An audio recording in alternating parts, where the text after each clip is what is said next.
Hi friends, कैसे हैं आप सभी। आज मैं फिर हाजिर हुआ हूँ आपके बीच केमिस्ट्री का अगला सेशन लेकर।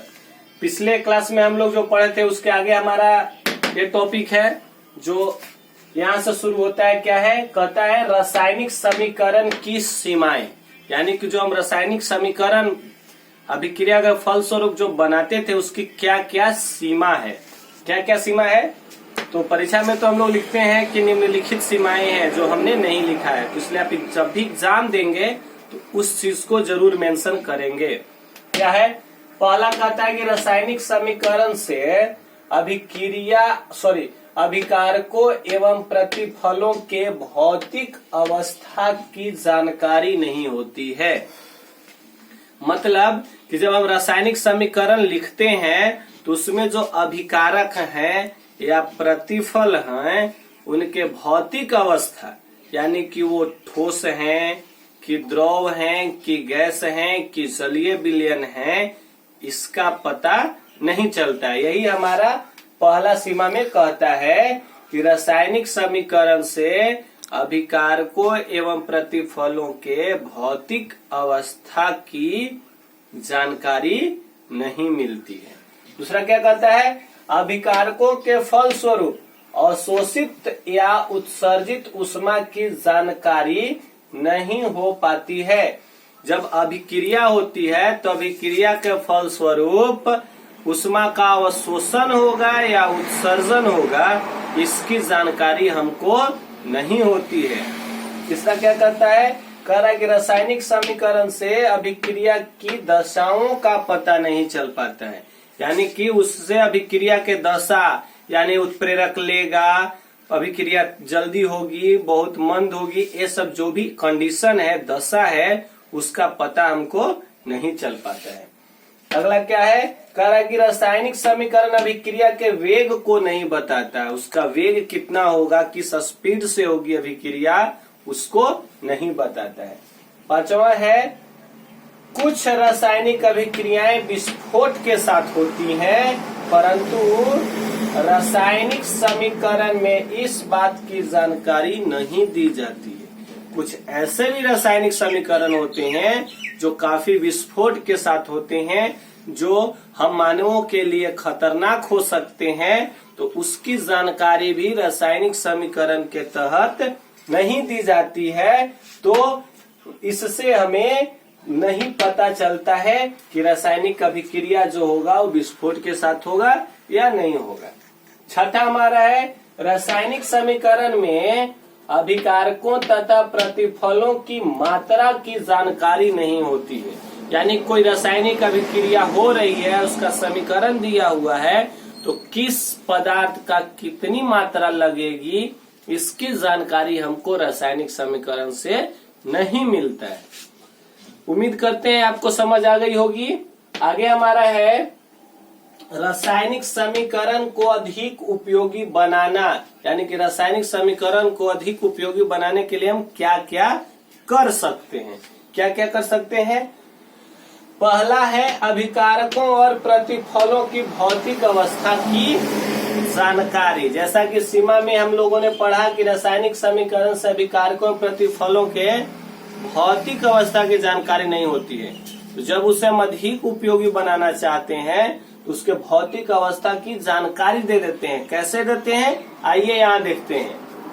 कहता है कि अभिकारकों और प्रतिफलों की भौतिक अवस्था की जानकारी उनके संकेतों या सूत्रों के ठीक आगे, यानी उनका जो संकेत या सूत्र लिखेंगे उसके बगल में, उसके आगे,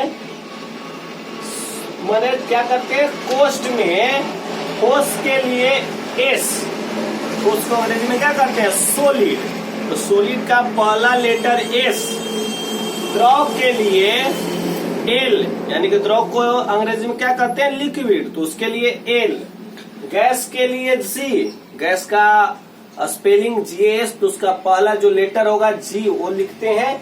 और अगर जलीय विलयन है तो जलीय विलयन को अंग्रेजी में एक्वस कहते हैं।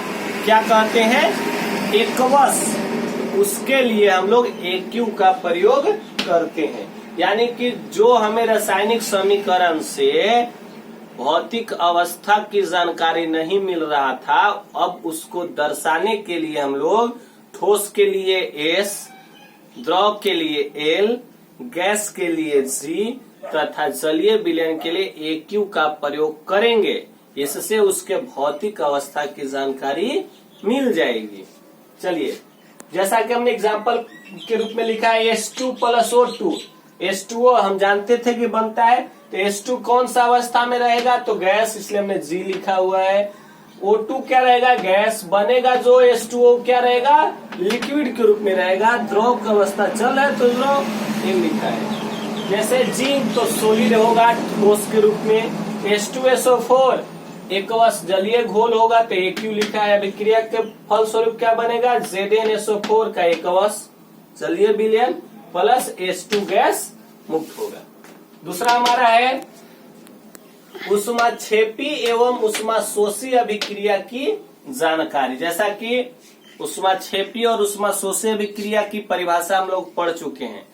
किसे कहते हैं, वैसी रासायनिक अभिक्रिया जिसके फलस्वरूप ऊष्मा मुक्त होती है उसे ऊष्माक्षेपी रासायनिक अभिक्रिया कहते हैं। ऊष्माशोषी किसे कहते हैं, तो वैसी रासायनिक अभिक्रिया जिसके फलस्वरूप ऊष्मा ली जाती है उसे ऊष्माशोषी रासायनिक अभिक्रिया कहते हैं। तो उसकी जानकारी नहीं मिल पाती है। रासायनिक अभिक्रिया के फलस्वरूप उत्सर्जित या अवशोषित ऊष्मा की जानकारी ऊष्मा रासायनिक समीकरण के द्वारा दी जाती है। कैसे दी जाती है, ऊष्माक्षेपी के लिए दाईं ओर प्लस ऊष्मा लिख देते हैं, ठीक है, तथा ऊष्माशोषी के लिए बाईं ओर प्लस ऊष्मा लिख देते हैं। अगर ऊष्माक्षेपी है, ऊष्मा दे रही है, तो दाईं ओर प्लस ऊष्मा, ऊष्माशोषी है तो बाईं ओर प्लस ऊष्मा लिखते हैं। एग्जाम्पल के रूप में C प्लस O2, CO2 ये ऊष्माक्षेपी यानी ऊष्मा देगी तो प्लस ऊष्मा, आपको हमने यहाँ पे लिख दिया है ऊष्माक्षेपी अभिक्रिया होगी क्योंकि ऊष्मा मुक्त कर रही है। ऊष्माशोषी में उस N2 प्लस O2 ऊष्मा लेगी, इसलिए ऊष्माशोषी प्लस ऊष्मा बाईं ओर, अब प्लस NO बनेगा ऊष्माशोषी अभिक्रिया। यानी कि अगर ऊष्माक्षेपी होगा तो दाईं ओर प्लस ऊष्मा, ऊष्माशोषी होगा तो बाईं ओर प्लस ऊष्मा लिखते हैं। तीसरा है गैस के उत्सर्जन की जानकारी कि अगर गैस उत्सर्जित होगा किसी रासायनिक अभिक्रिया के फलस्वरूप तो समीकरण में उसकी जानकारी हम कैसे देंगे।